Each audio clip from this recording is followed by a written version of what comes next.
आज रामनगर में चुनाव प्रचार करेंगे अनिल बलूनी। सुबह 11 बजे अनिल बलूनी रोड शो करेंगे। 12:30 बजे होली मिलन समारोह में शिरकत करेंगे। गढ़वाल सीट से बीजेपी के प्रत्याशी हैं बलूनी।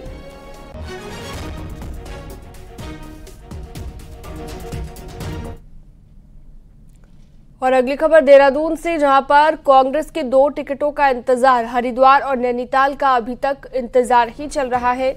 उम्मीदवार यहां पर कांग्रेस ने घोषित अब तक नहीं किया है। पूर्व सीएम हरीश रावत आज पहुंचेंगे हरिद्वार। नारसन बॉर्डर से लेकर डोईवाला तक रोड शो होगा। बेटे वीरेंद्र रावत को पार्टी बना सकती है उम्मीदवार, ये खबर सूत्रों के हवाले से मिल रही है।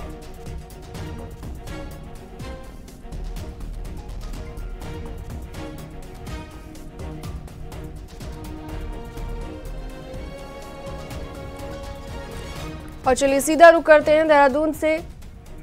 दीपांकर हमारे साथ जुड़ गए हैं। रुड़की से मनोज जुयाल हमारे साथ जुड़ गए हैं, हमारे सहयोगी। तो आज का दिन काफी हलचल बड़ा रहने वाला है। चाहे हम बात करें, जो बीजेपी की तरफ से एक कार्यक्रम रखा गया है, होली मिलन कार्यक्रम, दूसरी तरफ कांग्रेस अभी तक अपने 2 उम्मीदवार तय ही नहीं कर पाई है। साथ ही साथ आज हलचल इसलिए भी बड़ी रहने वाली है, अनिल बलूनी भी आज रोड शो करने वाले हैं। कह सकते हैं बीजेपी पूरी तरह प्रचार में जुट चुकी है, लेकिन कांग्रेस के अभी तक उम्मीदवार ही तय नहीं हुए हैं। दीपांकर। बिल्कुल शीनम, क्योंकि अब 3 दिन नॉमिनेशन नहीं होंगे, कल शनिवार, रविवार और होली के दिन। उसके बाद 2 दिन नॉमिनेशन के बचे हैं 26 और 27 तारीख को। तो इन्हीं 2 दिनों में जो बीजेपी के उम्मीदवार बचे हैं या फिर जो कांग्रेस के 2 घोषित होने हैं और जो बाकी 3 बचे हैं, ये सारे नॉमिनेशन मंगलवार और बुधवार को होने।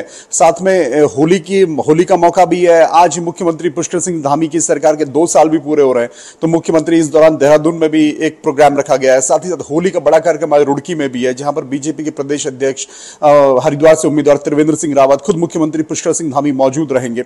रामनगर की बात कर ले तो अनिल बलूनी का बड़ा रोड शो है। तो ओवरऑल एक सियासी शनिवार है, बड़ा शनिवार है। और खास बात यही है कि लोकसभा चुनाव बहुत नजदीक है, और जिस तरीके से आपने कहा कि बीजेपी कहीं ना कहीं एज लेके इसमें आ गया है। 5 उम्मीदवार घोषित हो चुके हैं, 2 उम्मीदवारों ने नॉमिनेशन फाइल भी कर दिया है। अब 3 उम्मीदवार मंगलवार और बुधवार को नॉमिनेशन फाइल करेंगे, लेकिन कांग्रेस के 2 उम्मीदवार घोषित होने।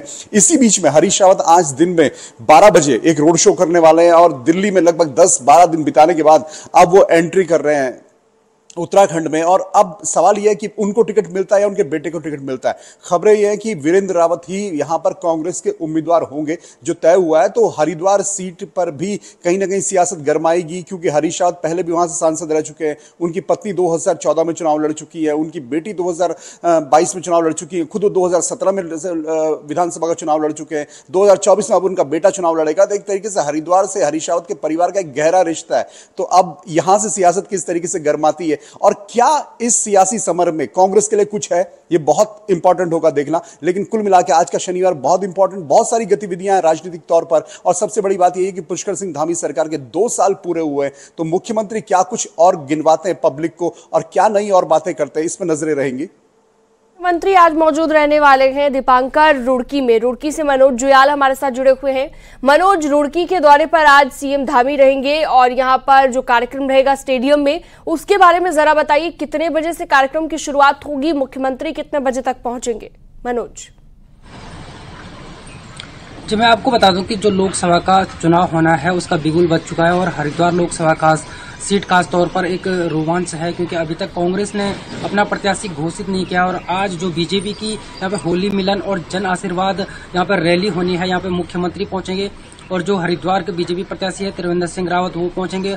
तमाम से बीजेपी के कार्यकर्ता यहाँ पे मौजूद रहेंगे। 2 और 2:30 बजे के बीच में इस कार्यक्रम को रखा गया है, और जो कार्यकर्ता है वो इसको सफल बनाने में जुटे हुए, ताकि जो लोकसभा चुनाव है वहां से एक संदेश जाए कि रुड़की से जिस तरीके से बीजेपी यहाँ पे लगातार चुनाव प्रचार में जुटी है, बैठकें कर रही है, बूथ स्तर से लेकर ग्रामीण क्षेत्रों में तमाम सी चीजें बीजेपी कर रही है कि आने वाले जो लोकसभा चुनाव चल रहा है उसमें किस तरीके से आगे बढ़ाया जाए। और कांग्रेस और जो बसपा है, बसपा ने भी अपना प्रत्याशी घोषित कर दिया है, लेकिन भले ही बीजेपी का ये साफ कहना है कि हम किसी पार्टी से कंपटीशन नहीं करते हैं, बीजेपी खुद चुनाव लड़ती है और उसी मुद्दे को लेकर बीजेपी आगे बढ़ रही है।